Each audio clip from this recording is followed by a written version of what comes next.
Bom dia, bom dia. Estamos aqui para seguir o nosso estudo. Hoje meditaremos no livro de Abacuque.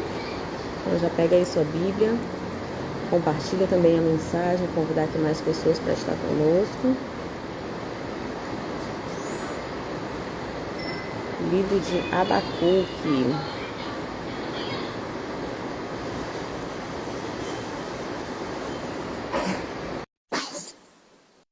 Bom dia, Sadora, Biba. Nós já vamos aqui. Bom dia! Abençoado dia, paz do Senhor. Tá, tudo bem com você? Tudo bem, aqui hoje o clima tá uma bênção, viu? A chuva a noite inteira. Olha ela Oi, aqui. querida! Deu certo para estar aqui com a Né? gente. Que bênção. Então já vamos começar. Você Que bom consagra a que você Bíblia? veio, Isa. Hã? Que bom que você veio. Não é? É porque eu talvez não voltasse para casa ontem. Mas aí, como eu consegui voltar, assim, não deu tempo de estudar muito, não, mas vamos lá, vamos lá. Poderoso. Que bom. Você consagra a Bíblia esse instante? A gente já iniciando. Sim, com certeza. Paizinho querido, nós te amamos, Senhor. E nós queremos muito aprender mais de Ti. Abre os nossos olhos espirituais, os nossos ouvidos espirituais, para que a Sua verdade entre, clareie a nossa mente, nosso ambiente, e nós possamos falar desse Teu grande amor a todos que estão à nossa volta. Nós consagramos a nossa vida a Ti, esse tempo, Senhor, e queremos, Pai, que todos aqueles que se achegarem, que ouvirem essa palavra, sejam abençoados também. Em nome de Jesus. Amém. Amém. Livro de Abacuque, né? Do profeta Abacuque. Um nome bem peculiar, né? Vou fazer só um instantinho que o baby chamando aqui.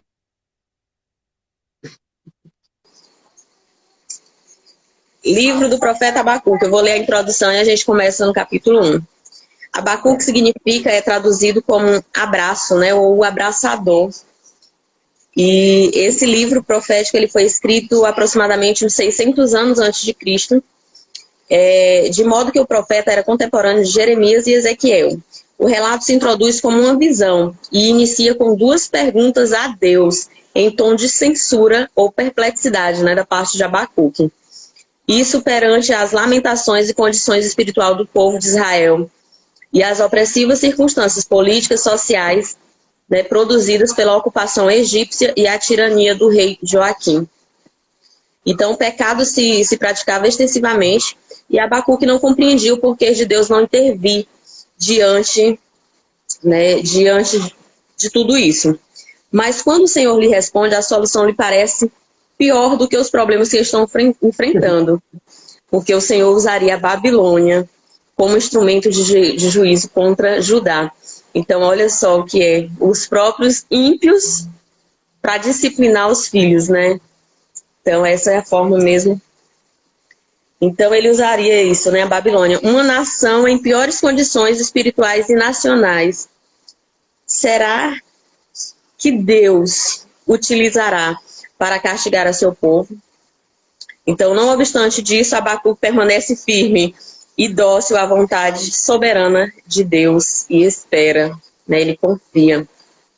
Então, nessas circunstâncias, Abacuque escuta da parte de Deus a mais extraordinária declaração, né, que a gente conhece bem, que é o capítulo 2, onde ele fala que o justo vive pela fé. Então, a fé é confiar, né, total em Deus. Porque Deus usaria o inimigo para disciplinar o filho, né? E aqui manifesta isso. Viverá pela fé, não mais pelo que veja, pelo que sinta ou entenda, mas pela fé em seu Deus. E o impacto dessa revelação se manifesta vigorosamente na igreja primitiva, né? Foi o fundamento da reforma protestante e ainda hoje nos sustenta como povo de Deus. Depois disso, o Senhor explica ao profeta Abacuque seus planos para Judá e Babilônia. Mas a mensagem central deste livro é como o Senhor trata o seu povo, embora este ainda não compreenda seus projetos temporais ou eternos. Então, o majestoso poema, né, sublime desse texto de Abacuque revela o fruto da confiança e espera no Senhor. Uma poderosa mensagem, né? São 3 capítulos, mas que dá uma mensagem bem forte. E o interessante é que Abacuque, os outros profetas, eles sempre estavam ali alertando ao povo, questionando ao povo, pedindo para o povo se arrepender e se converter a Deus. E aqui ele intercede diante ao povo, indo diretamente a Deus. Né? Um profeta assim, que ele tem essa diferenciação. Vai no caminho, né, investido assim, para poder buscar entender porque tudo isso e o Senhor não intercede com sua mão para resolver de uma vez, né, se ele é soberano. E aí vem esse entendimento, que a gente deve viver pela fé, não pelo que veja, pelo que sinta. Então é esse questionamento do qual muitas vezes a gente se faz, ele responde, né, nesses 3 capítulos. É verdade. Ele tem esse papel de intercessor que a gente não vê nos outros, né? E as perguntas que ele faz são as mesmas que nós fazemos para Deus em situações que nós estamos vivendo de uma maneira difícil, né? Ai, Deus, até quando? Mas assim, eu encaro que não é de uma maneira desrespeitosa, né? Quando a gente tem intimidade com o Senhor, a gente fala com Ele como a gente fala com um amigo, porque Ele é nosso amigo, né? Então, falando, tô aguentando mais, até quando? Senhor, dá uma aceleradinha aqui, resolve, né? Então eu vejo assim que ele conversa com Deus, sim, confuso, indignado, porque por que está acontecendo tanta coisa, mas ele não foi desrespeitoso, né? Da mesma maneira que nós podemos nos achegar ao Senhor e falar, ai Deus, está tão pesado essa carga, divide comigo, mas me mostra o caminho, me mostra a solução. Eu muitas vezes falo, ai Deus, dá uma palhinha aí de que a solução está vindo logo, para que eu possa me reanimar, me revigorar, né? E eu penso que foi dessa maneira que ele falou com o Senhor, né? E assim, muito aí também é na confiança do que Deus diz, né? Porque Deus diz que quando seus filhos ouvirem a sua voz e seguirem os seus ensinamentos, terão prosperidade, né? Então, assim, ele era uma pessoa que seguia.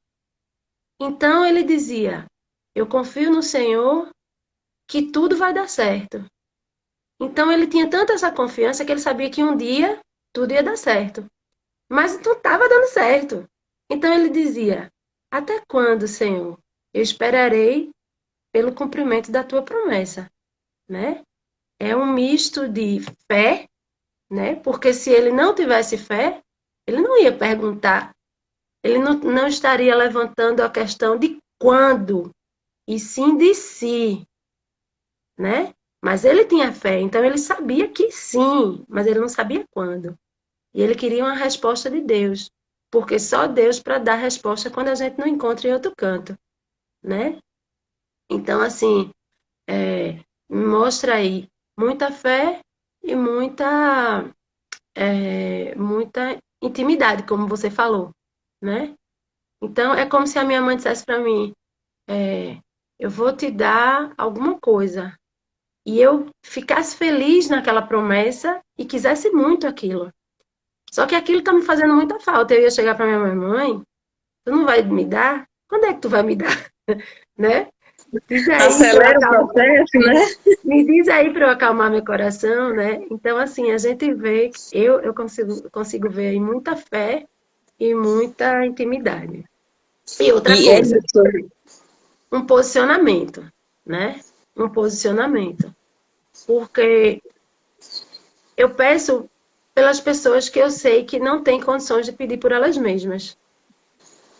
Tem até uma música que eu amo que fala disso, né? Que diz assim... É o poder da intercessão. Amar por quem não te ama, te adorar por quem não te adora, esperar por quem não espera em ti, né? Então, assim, como ele tinha esse contato direto, tomar uma posição em defesa. Achei muito lindo. E ele busca primeiro a Deus, né? E aí recebe tudo isso aí que vai ao povo. Como a gente sabe, todos os profetas são grandes intercessores, né? Jeremias, Moisés, o próprio Abraão. Mas aqui ele mostra profundamente isso, de ir diretamente a Deus buscar essa solução. Porque muitos já, como fala aqui, ele é contemporâneo, né, de Jeremias, de Ezequiel. Então ele vê o trabalho do qual muitos profetas vão alertar e o povo não ouve. Então ele vai diretamente ao Senhor, por que o Senhor não vem e resolve logo? E hoje, se a gente realmente for olhar na nossa atualidade, se a gente ver os noticiários, a situação política, é bem atual. Aqui ele fala 600 anos antes de Cristo. Então imagina que a gente está 2.620 e poucos anos dessa profecia e está super atual, né, com o que a gente vive hoje. E aí no capítulo 1 ele diz, Deus castigará Judá por meio dos caldeus. Então olha aqui, imagina se não é isso de fato. Nós, como filhos, sofremos grandes opressões por parte dos ímpios, né? Olha se não é bem isso.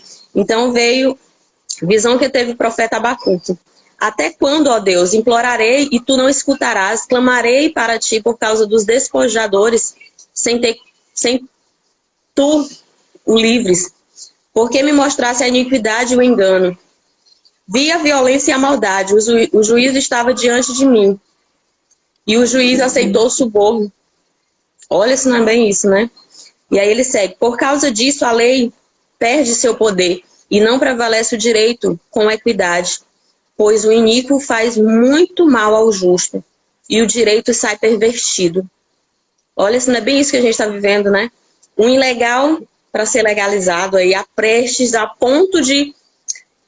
Então a gente tem que se posicionar mesmo, é colocar total na soberania de Deus, e interceder, né? Como a gente vem fazendo, clamando realmente para que Deus salve essa nação, para que Deus nos salve, né? Nos livre desse poder dos inimigos. Né? Porque aqui os caldeus representam literalmente os inimigos. Colocar exatamente isso. O direito sai pervertido, né?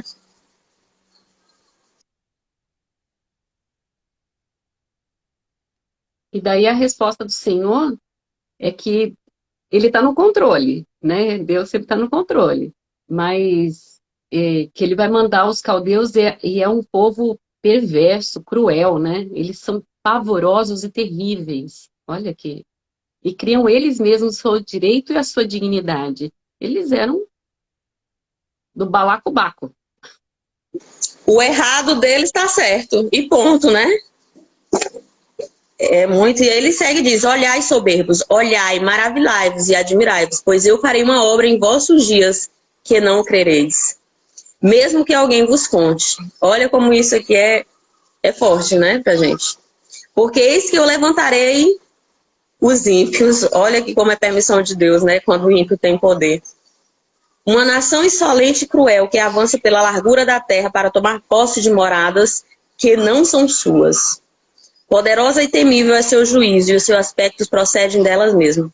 Mais ligeiros do que as águias são seus cavalos e mais velozes do que os lobos noturnos seus cavaleiros. Chegarão desde longe, voarão vigorosamente como águias que deseja comer avidamente. Todos eles visam o espólio e o aspecto de seus semblantes se endurece. Juntarão prisioneiros como areia.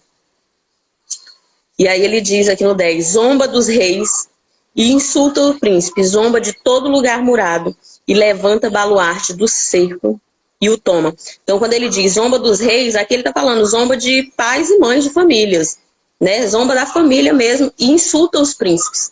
Então se a gente for ver isso bem atual, é isso que literalmente vai falar, né? Tirar valores da família, querer manipular as crianças, né? Príncipes, né? No caso aqui refere a crianças, a inocentes, né? Mais desprotegidos. E zomba de todo lugar murado, ou seja, uma igreja ela é um lugar ali que está consagrado, que ela está, e ainda assim estão querendo adentrar nesse meio para profanar, né? Para perverter tudo isso, esses valores. E eles passam devastando, né? Aqui no 11 fala, então passam como passa o vento e seguem.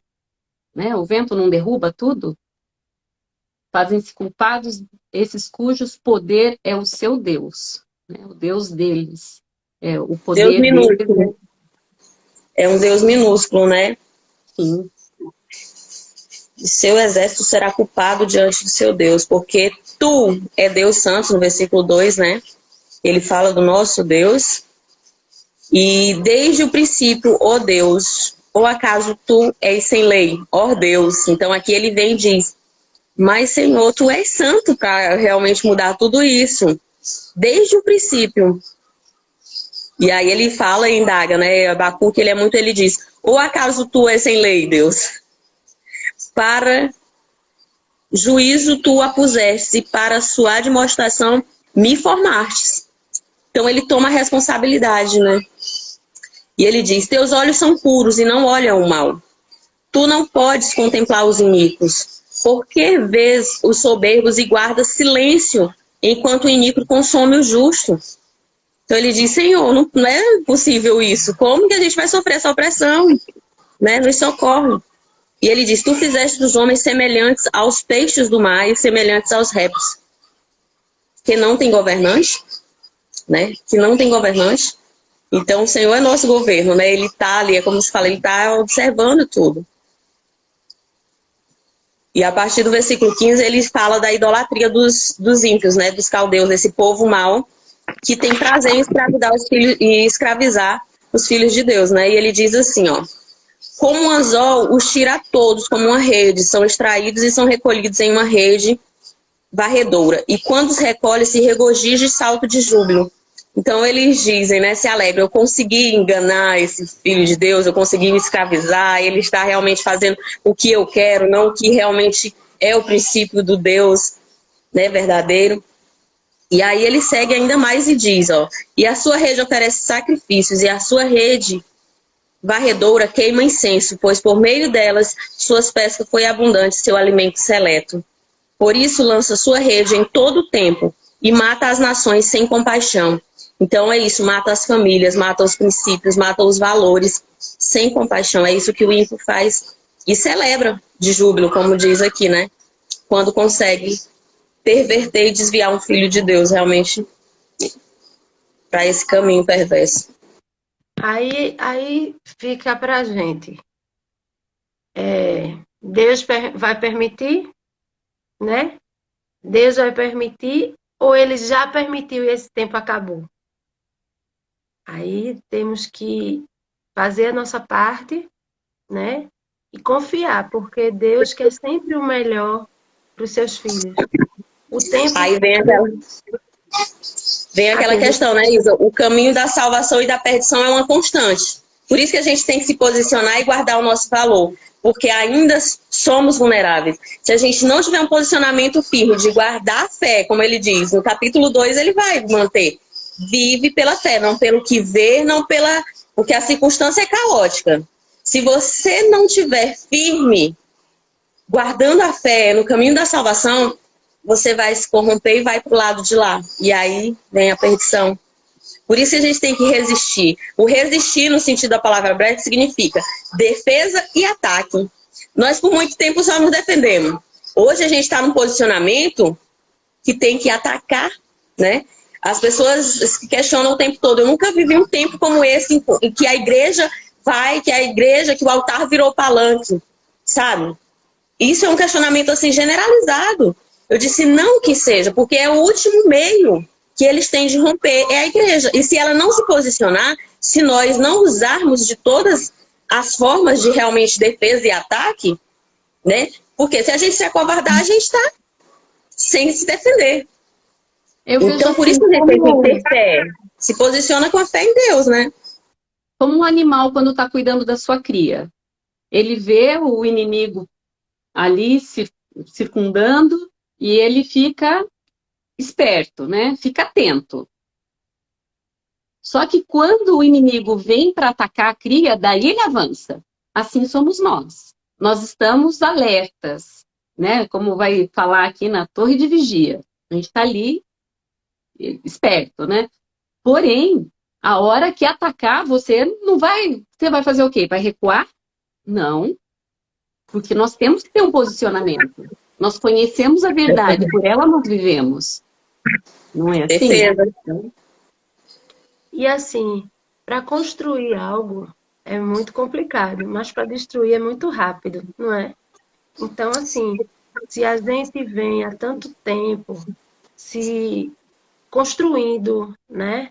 Uma liberdade, a gente vem construindo valores, a gente vem construindo possibilidades interiores e para a nossa vida, a gente não pode deixar o inimigo vir na nossa casa e tirar de nós tudo que nós lutamos tanto para construir, né? E assim, eu fico meio... Eu fico sem entender. Pessoas que dizem que realmente... Bom, talvez essas pessoas não só digam, né? Elas realmente em seus corações creiam e concordem com algumas coisas, mas tomam atitudes diferentes, né? Onde elas estão abrindo os muros da cidade para que o inimigo ataque. Então, a gente também tem que rezar por essas pessoas para que Deus abra seus olhos, né? E assim, com certeza a gente precisa receber o que Deus tem para a gente. A gente vai fazer como Abacuque, a gente vai crer, a gente vai viver, a gente vai clamar, a gente vai esperar, mas a gente vai ter que crer que mesmo que o mal venha, esse mal não nos destruirá, porque Deus é maior e Ele cuida dos seus filhos, né? E o mal Então, não é eterno.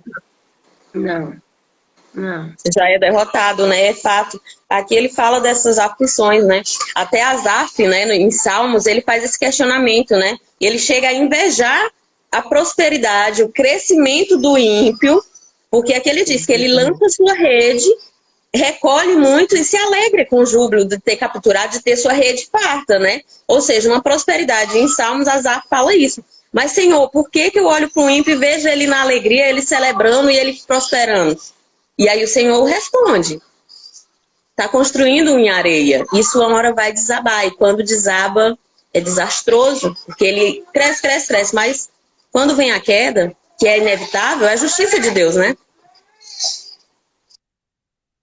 Pois é. Então, como logo como começa o capítulo 2, né? Então, a gente ficarei no meu posto de sentinela e tomarei posição sobre a muralha. Aguardarei para ver o que o Senhor me dirá e que resposta terei à minha queixa.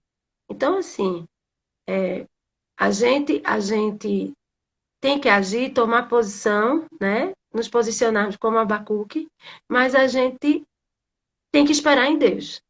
A gente tem que esperar em Deus, mesmo sem entender o que está acontecendo, mesmo sabendo que tá tudo errado, assim, né? Tá tudo errado, mas um propósito tem. Um propósito tem para isso. Então, E a resposta de Deus vem, né?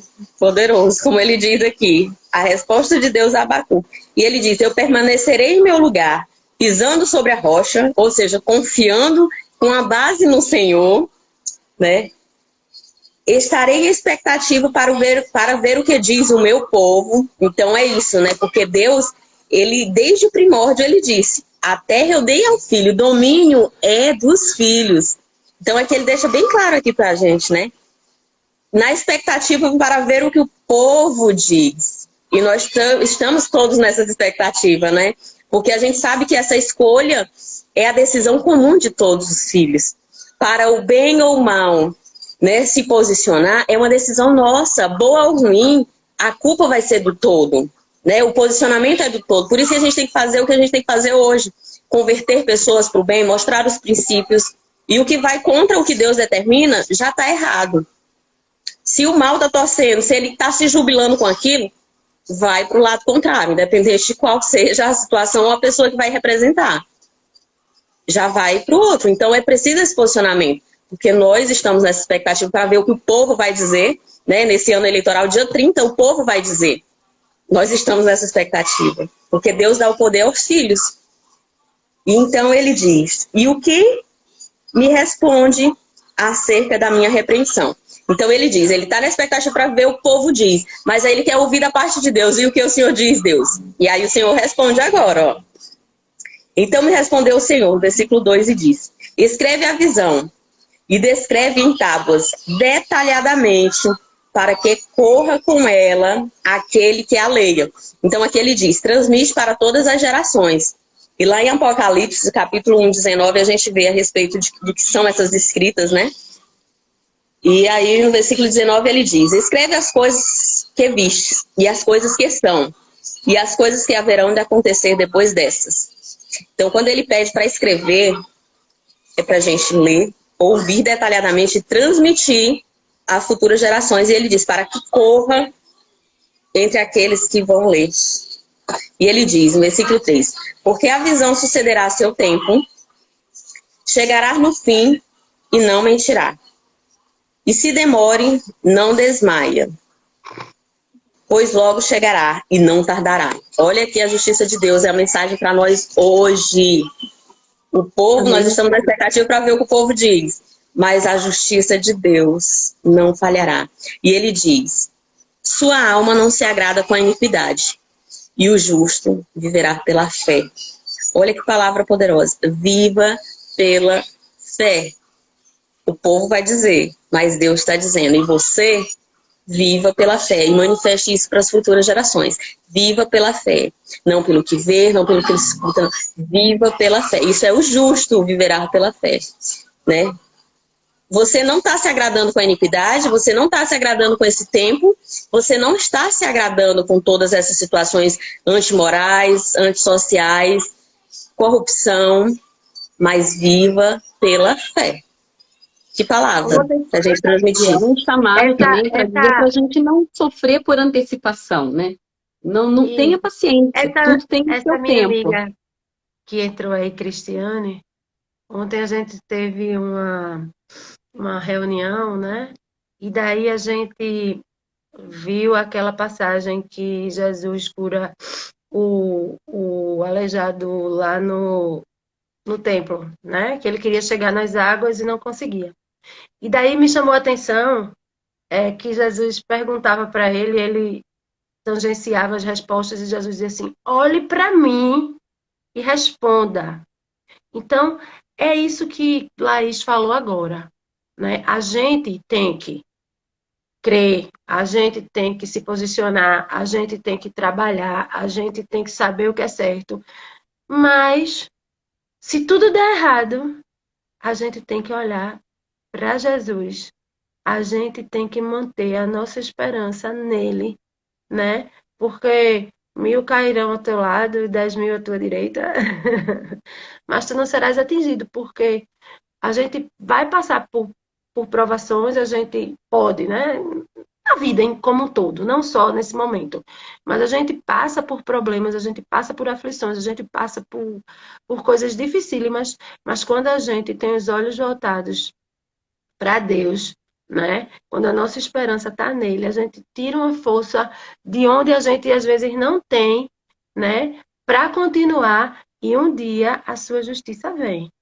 E aqueles que são usados, que se deixam ser usados, porque assim, todos nós podemos ser instrumentos de coisa boa e de coisa ruim, né? Basta a gente se deixar ser usado como instrumento. E os que se deixam ser usados como instrumento do mal, isso aí recai sobre eles, né? Então, que nós possamos também nos colocar como instrumentos de coisa boa e que a gente não se deixe ser instrumento de maldade na vida nossa nem na vida de ninguém. Porque vem. Que mensagem, né? Que mensagem. A Cristiane compartilha. Os bons passam por muitas aflições, mas o Senhor o livra de todas elas.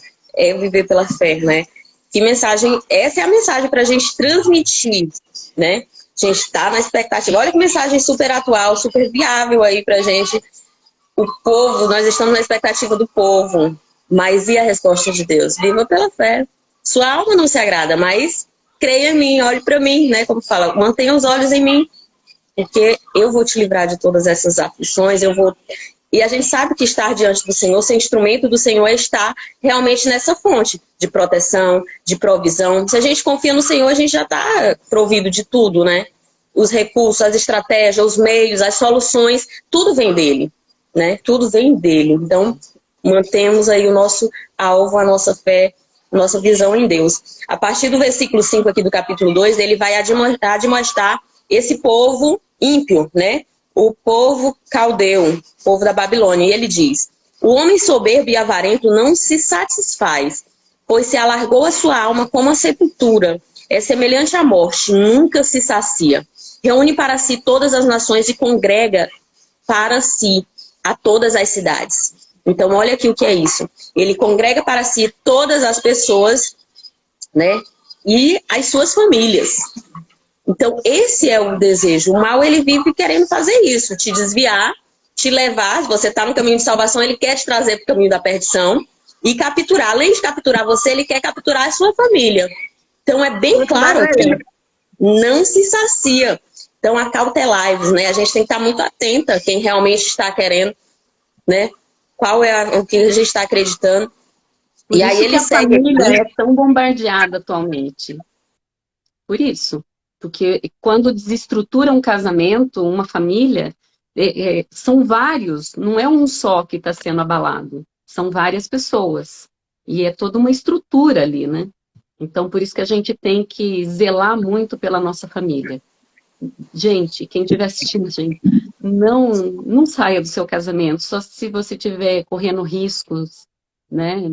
Tiver num casamento abusivo fisicamente, emocionalmente, mas, nossa, a família é tão importante, é um projeto de Deus, né? A gente tem que zelar, tem que lutar por ela. Não Suportar importa o o que a gente processo, está né? passando. Suporta o processo. Porque é aquela coisa, muitas vezes você pensa que saindo daqui ele vai resolver seu problema. Aí você vai entrar em outro relacionamento, vem um problema às vezes até maior. Então, sempre teremos aflições. É como eu disse, se é suportável, se não é por risco de vida, se não é... Mantém, né? Sofre o processo ali, confia no Senhor, porque Ele é capaz de solucionar. E todas nós, independente de quantos anos de casamento ou quanto seja, tem circunstâncias do qual a gente precisa superar, do qual a gente precisa manter esse valor e honrar a palavra, né? Do qual a gente... Por que que eu resolvi estar com essa pessoa? A gente tem que trazer isso à memória, né? É. E constantemente lembrando disso e fazendo, porque lá no final a gente vai celebrar todas essas nossas conquistas, porque de fato é uma grande conquista, né? Sabe a mensagem, viu, Biba? Veio muito pra mim, viu? Olha que bênção. É verdade, a gente não pode abrir mão, porque como diz aqui, o ímpio vem, e ele vem através de pessoas, ele vem através de circunstância, através da própria família, dos parentes ali, muitas das vezes provoca, e se a gente não tiver a sabedoria de edificar a nossa casa, eles conseguem derrubar. Então a gente tem que guardar sempre o valor, porque eu fiz essa promessa, eu vou manter, eu vou honrar a minha palavra. Se você quiser sair, saia, mas eu estou honrando. Então, se a gente tomar 100% da responsabilidade pra gente, Deus nos ajuda. É o cordão de 3 dobras. Eu estou no propósito, Deus está comigo. E tem um A gente não jargão pode. que eu não sou a favor, que fala, eu quero é ser feliz. Porque quando a gente casa, a gente diz que a gente quer fazer o outro feliz. Não é assim? E se cada um se posicionar dessa maneira, eu vou fazer o outro feliz, o outro vai me fazer feliz. Daí a gente vai se equilibrar. Agora esse negócio, não, eu vou viver minha vida, porque eu quero é ser feliz. Gente, acorda. Acorda, porque a vida não é assim. E a felicidade não se materializa em uma pessoa, né? A gente não pode materializar a felicidade, não pode materializar o amor. E uma das provas mais lindas, eu vou passar aqui para vocês esse código, porque eu aprendi poderosamente numa crise do meu casamento, que assim, a gente, quando é amada, a gente não mendiga amor. Porque muitas das vezes, quando a gente está numa circunstância, o namorado deixa, o marido quer ali, que a gente está naquela crise, não mendigue amor. Você já é amada, você tem... E a prova maior de amor é dar liberdade. É dar liberdade, porque tem pessoas que chantagiam. Se você me deixar, eu vou morrer, eu vou matar, eu vou isso, eu vou aquilo. Jamais faça isso, porque não tem como materializar isso. E aí, pode dar total all-in, sabe? É dar tudo e fica em paz. No momento maior de crise, quando parente... Foi muitas circunstâncias que entrou para realmente destruir o meu casamento. Foram situações externas, situações dentro da família. Tentaram atacar de todo jeito e eu aqui, firme na palavra com o Senhor, sabe? E eu disse, não vou. E ele chegou a um ponto e disse, não tem como mais, eu não aguento. Eu disse, estou em paz. E aí ele esperava uma reação, eu acho que contrária, de desespero, se você me deixar o mundo vai acabar. Não sei o que ele esperava. E eu, total, eu fiquei em paz. Eu digo, Senhor, eu tô contigo, eu tô guardada contigo, independente do que acontecer. A minha confiança é em ti, Senhor. Os olhos no Senhor. Porque não colocar expectativa em pessoas, coloca só no Senhor. Porque quando a gente coloca em homens, em pessoas, vão nos frustrar. Eu digo, Senhor, tá em ti. Porque o Senhor, ele manipula a mente da pessoa, de um rei, né? Ele coloca o que ele quer determinar. Então, se o princípio tá nele, fique em paz. Não mendiga amor, não se humilha, não... Dá liberdade. Porque a pessoa vai se sentir livre e ela não vai querer ir já quando você quer amarrar. Fica bem complicado. Pegando um gancho aí, eu falo que eu amo cada vez mais meu marido pela liberdade que ele me dá. E no início do casamento, eu pensava diferente. Eu falava, gente, ele não liga para onde eu vou, com quem eu vou. E ele falava, não, eu confio em você, né? E hoje, eu sei que o meu amor aumenta por ele da liberdade que ele me dá. Eu poder ser quem eu sou, aonde eu quiser. Ele não tem o cabresto, né? Isso é amor, né? Liberdade e amor. É isso mesmo. Como mudamos de assunto, né? Quer dizer, tudo bem. Porque tá tudo interligado, né? Tudo interligado. Exato. Porque o sofrimento, a fé, a renovação, tudo isso não tá só numa coisa, né? Não tá só no material, não tá só na família, não tá só no casamento, não tá. A gente vive tribulações e precisa de fé e precisa se renovar em todas as áreas da nossa vida, né? Então a gente recebe a mensagem, a gente recebe as orientações e a gente tem que aplicar em todo canto. Então a gente começou a falar do nosso momento político, agora já falamos das nossas famílias, dos nossos casamentos, porque está tudo integrado, né? A vida como um todo. Como diz uma amiga minha que tem aí, uma tal de Laís, a plenitude, a plenitude engloba tudo, né? Então a gente tem que usar os aprendizados que a gente tem com Deus em todas as áreas da nossa vida para que a gente possa prosperar em todas elas e ter o quê? Plenitude. Sempre a fé em Deus e teremos essa plenitude. É perfeito, né? Em todas as áreas mesmo, social, moral, na família. E aqui ele nos diz que é isso que o inimigo quer. Capturar isso. Capturar nós. E quando a gente não tem esse valor definido, ele nos derruba. E se derrubar a gente, cai toda a nossa casa. Os filhos, o nosso cônjuge. Porque, gente, o que é uma família quando separa, né? Então, que a gente realmente mantenha esse valor, que a gente preze sempre por isso. Guardar a nossa família, preservar, né? A não ser, exceto essas circunstâncias do qual a Bíblia falou. Porque há circunstâncias, né, que realmente não tem como. É preciso tomar um posicionamento diferente. Isso também é um valor do qual Deus resguarda, o princípio da vida, né? Então, cabe aí a sabedoria para realmente ver até onde se suporta. E aí ele segue aqui no versículo 6, onde ele diz, ó, todos eles proferirão provérbios, parábolas e intrigas contra ele, dizendo, ai do que recolhe muito para si, do que não é seu próprio. Até quando sobrecarregará sobre si a nuvem de corrupção? Né? Então aqui ele fala do roubo. Ai do que recolhe para si o que não é seu. Né? Roubo. Então ele diz, eis que de repente se levantarão teus devoradores e os que te perturbam serão despertados e serás espólio para eles. Porquanto há muitas nações tu despojaste. Ou seja, porém há muitas pessoas tu tem capturado para si. Porém muitas pessoas tu tem desviado para o caminho da perdição. Isso é o dever. O ímpio está aí para roubar, matar e destruir. Então quem ele vê acessível, ele vai conseguir capturar. Por isso que a gente tem que olhar para Deus, guardar a fé, olhar para Ele. Porque vai ser difícil, viu? Ele vai trabalhar até mais para te derrubar. Mas se você estiver guardado, olhando para Cristo, para o exemplo dele, para os princípios de Deus, ele vai trabalhar muito. Né? Não vai conseguir. Quem sabe, e aí ele vai trabalhar tanto que até desiste, né? Desiste. E vai buscar atacar os mais frágeis, né? Por isso que a gente tem que edificar os nossos filhos e esposos. Porque se ele sabe que não consegue na gente, ele vai buscar capturar os filhos, vai buscar capturar o esposo. Por isso que a gente tem que declarar constante assim, eu e minha casa serviremos ao Senhor. Por isso que o nosso trabalho tem que começar em nós, na nossa casa.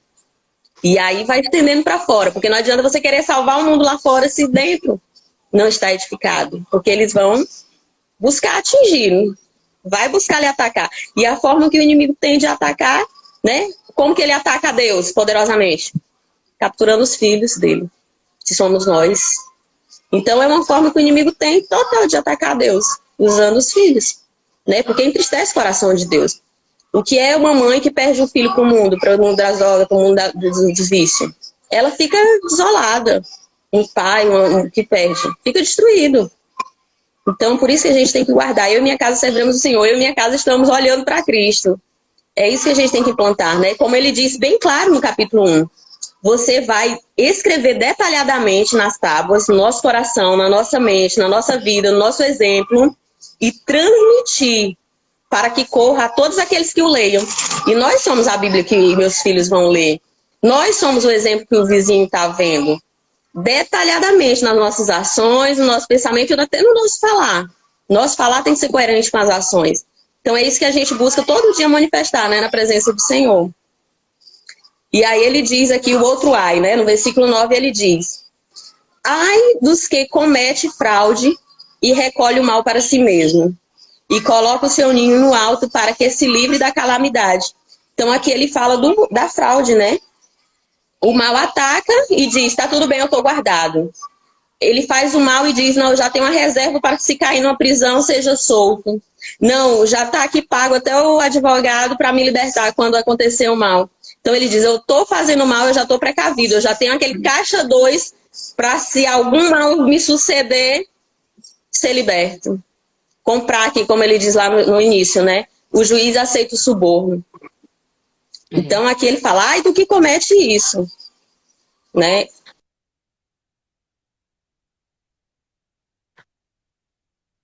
Aqui para mim é até difícil de acompanhar, Laís, porque minha Bíblia é totalmente diferente da tua. Às vezes tu tá lendo uma coisa, eu não tô nem sabendo onde tu tá. Mas bem, é porque assim, Como que diz a tua versão no versículo 9? Leia a tua versão no versículo 9. ai daquele que para a sua casa ajunta cobiçosamente bens mal adquiridos, para pôr seu ninho no alto, a fim de se livrar do poder do mal. O que é que... Eita, eu ia dizer um negócio, agora eu me esqueci. Mas você observou que é a mesma... Eu postei ontem. Porque a circuncisão somos nós. Porque o nosso poder vem do Espírito e não da carne. Então, o que é que acontece? Quando a gente guarda, né, de tudo que guardares, guarda o vosso coração. Então, se a gente guarda o nosso coração, mesmo que a gente faça alguma coisa errada, mesmo que a gente pratique o mal contra a gente ou contra alguém, porque às vezes a gente prejudica uma pessoa, mesmo sem querer. Você vai... Pronto, quando você compra... Só tinha uma coisa na prateleira, você compra aquela coisa... Você está comprando porque você precisa, mas às vezes a pessoa precisa mais do que você deixou de comprar. Você, né? Não foi porque você quis. Mas quando você faz isso aí que a gente está vendo, quando você ajunta cobiçosamente bens mal adquiridos para pôr seu ninho no alto a fim de se livrar do poder do mal. Ou seja, quando você faz coisa errada, prevê, quando você maquina, quando você faz aquilo de livre e espontânea vontade, isso, minha gente, é um mal maior que pode ter, porque a maldade está dentro de você, né? É uma coisa que ninguém tá livre do erro. Todos nós aqui erramos, né? Mas a partir do momento que a gente erra deliberadamente, a gente está indo contra tudo que a gente sabe que é certo.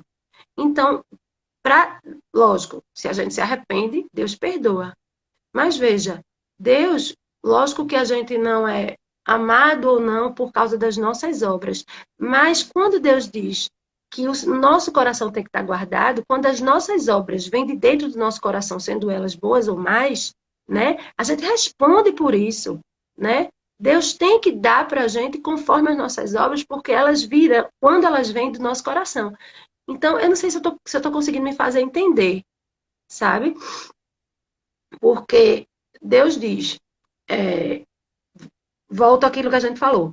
A gente pode ser usado como instrumento.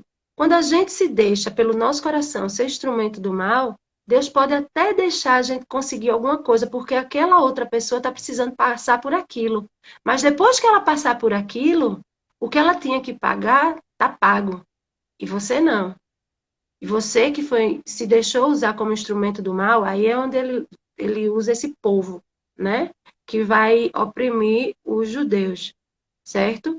A sua paga é muito pior. É muito pior.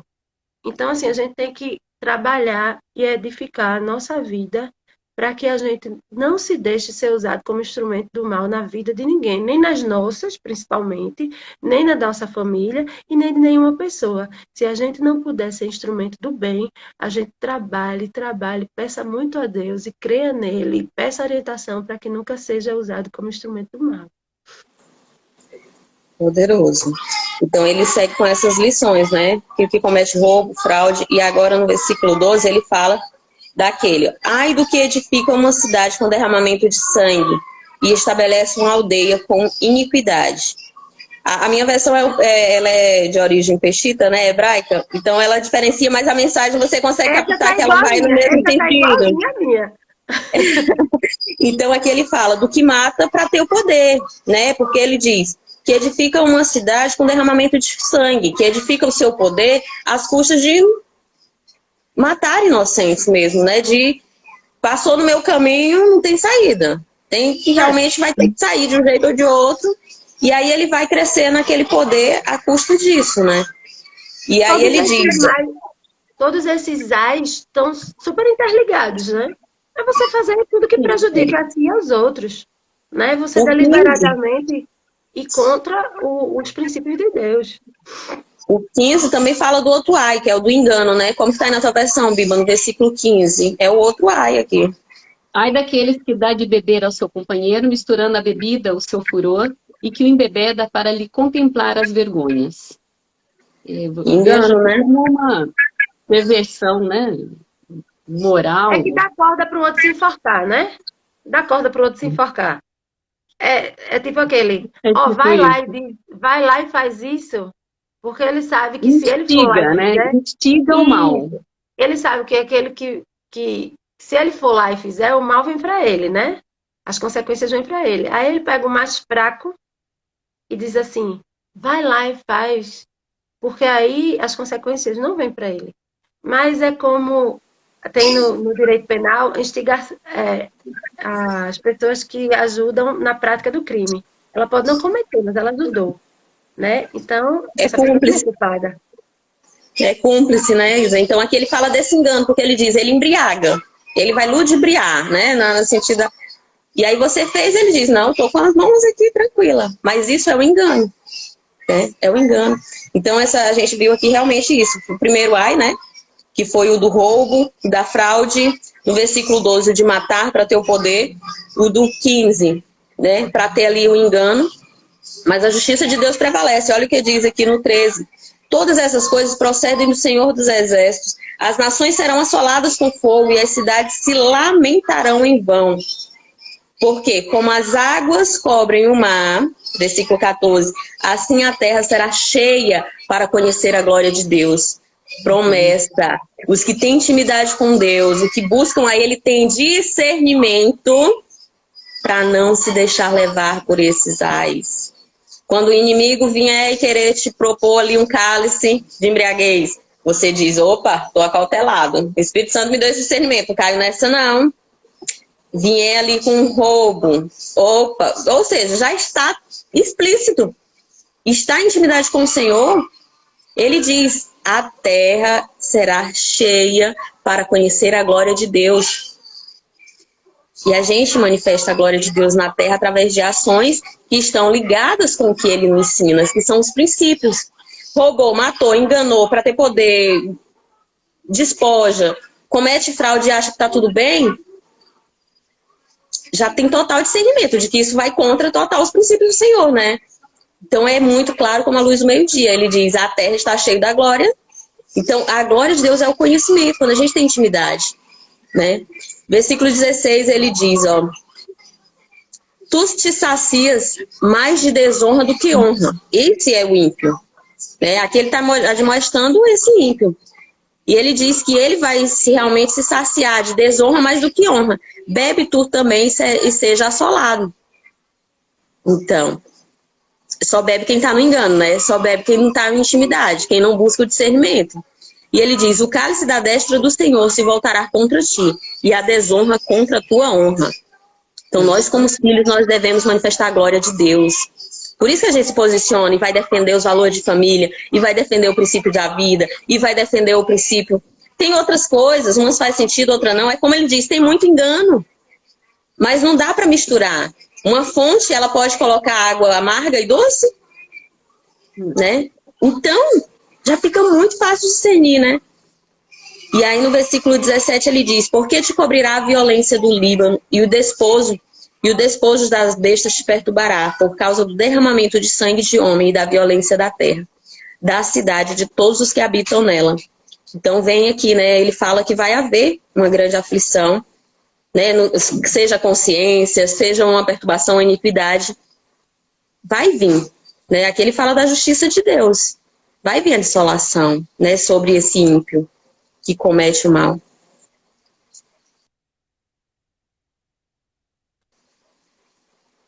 E nos capítulos seguintes... Assim, nos outros versículos, ele fala de que a gente não deve colocar acima de Deus, dos seus ensinamentos, qualquer coisa que nos desvie, né? Ele fala aqui de imagem, de fundição, de ídolos, não é isso?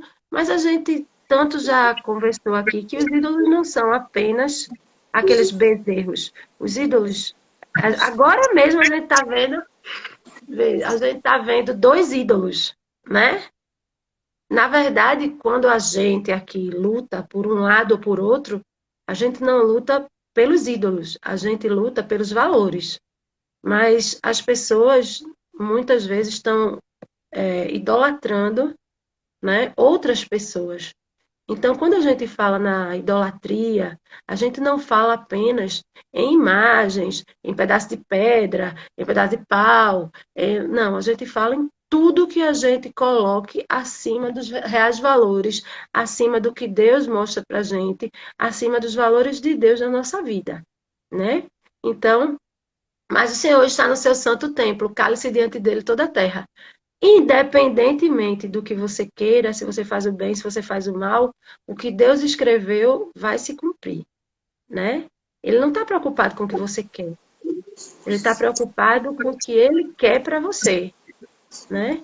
E aí a gente vai chegar nisso aí de uma forma ou de outra.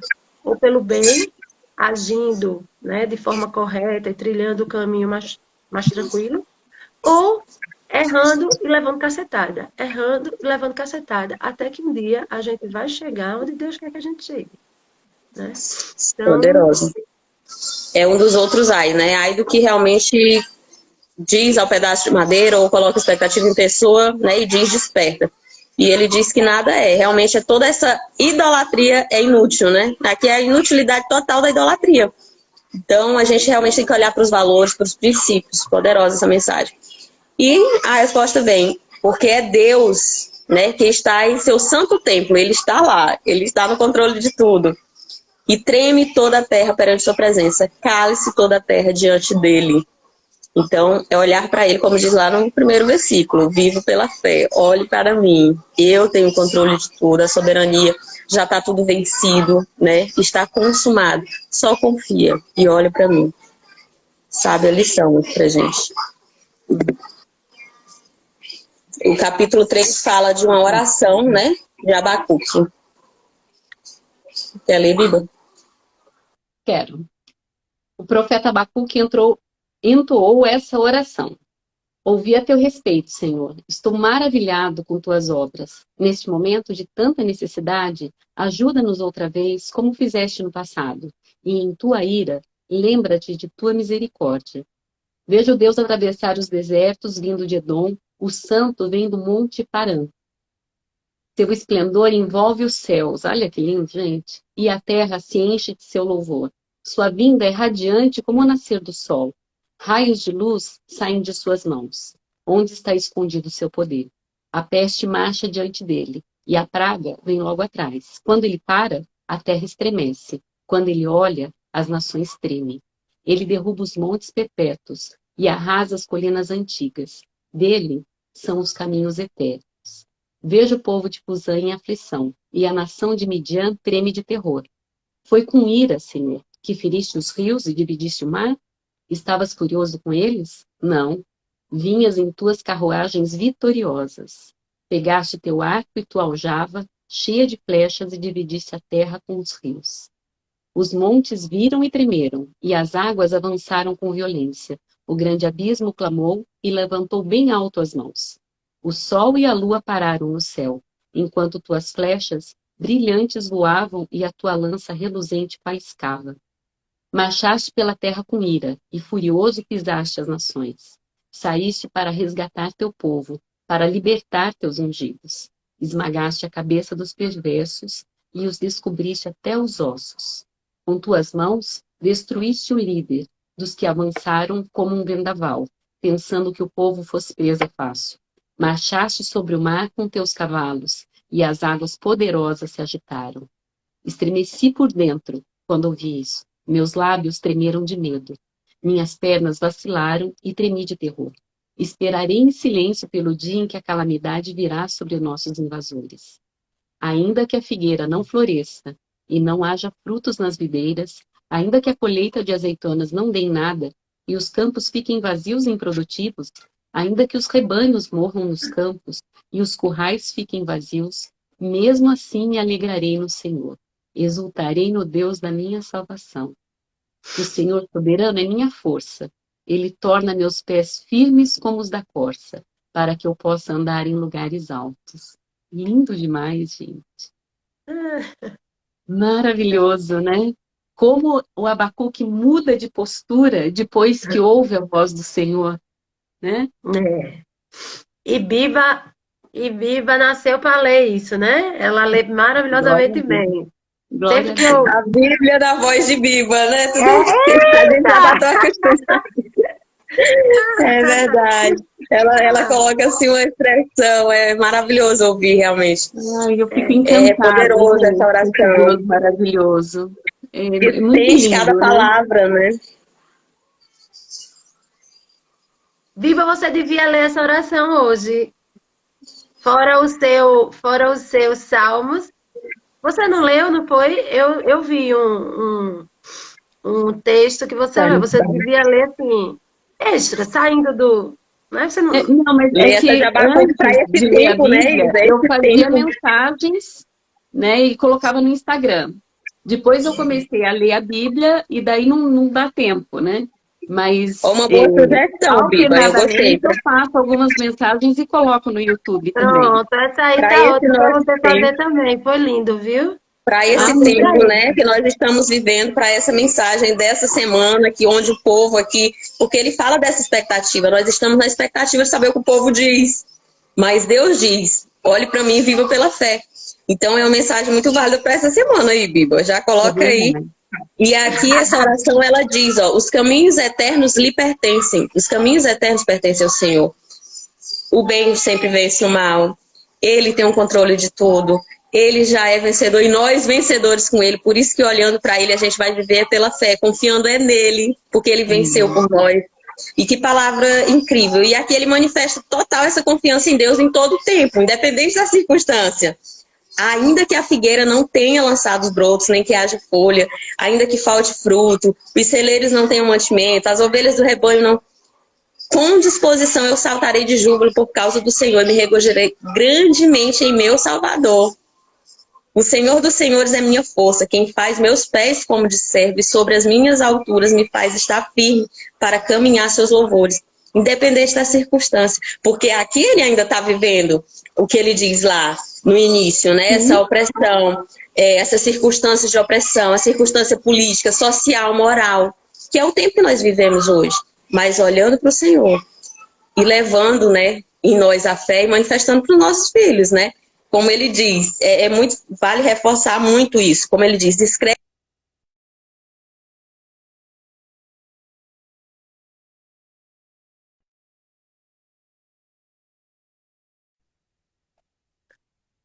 Voltou. Voltou. Voltou. Você estava falando, lê lá o versículo que você leu. Foi. Escreve a A visão e gente não ouviu. descreve em tábuas detalhadamente para que corra com ela aquele que a leia. Então, se a gente tiver isso no nosso coração, na nossa mente, os filhos vão ler, os vizinhos, todo mundo em volta vai ver a nossa confiança no Senhor. Essa é a mensagem que Ele quer que a gente tenha firme em nós. Fé. Olha para o Senhor. Fé. Então, a gente vê total esse resumo aqui. No capítulo 1, ele diz, né? Até quando, Senhor, nós vamos passar por essas opressões, por essas circunstâncias políticas, sociais e morais, né? E aí, o versículo 2, capítulo 2, o Senhor responde a ele. Calma, fique em silêncio. Eu estou em silêncio, mas eu estou trabalhando. Não, o Senhor diz, fique em silêncio. Eu estou em silêncio, eu estou vendo tudo. Eu estou vendo esses roubos, eu estou vendo essa fraude, eu estou vendo essa corrupção, eu estou vendo essa opressão dos meus filhos, mas eu estou trabalhando. Guarda a tua fé. Cala-se diante dele toda a terra, né? Ele pede silêncio. Ele diz, eu estou trabalhando.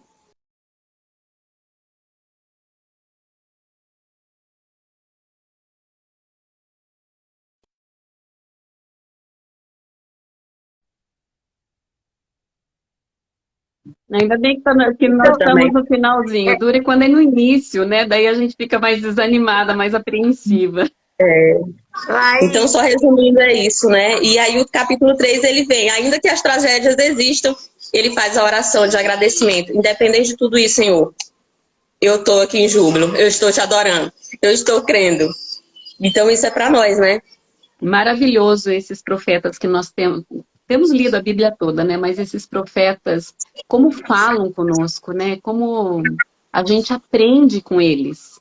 Porque vida de profeta não foi nada fácil, né? E, nossa, não é, né?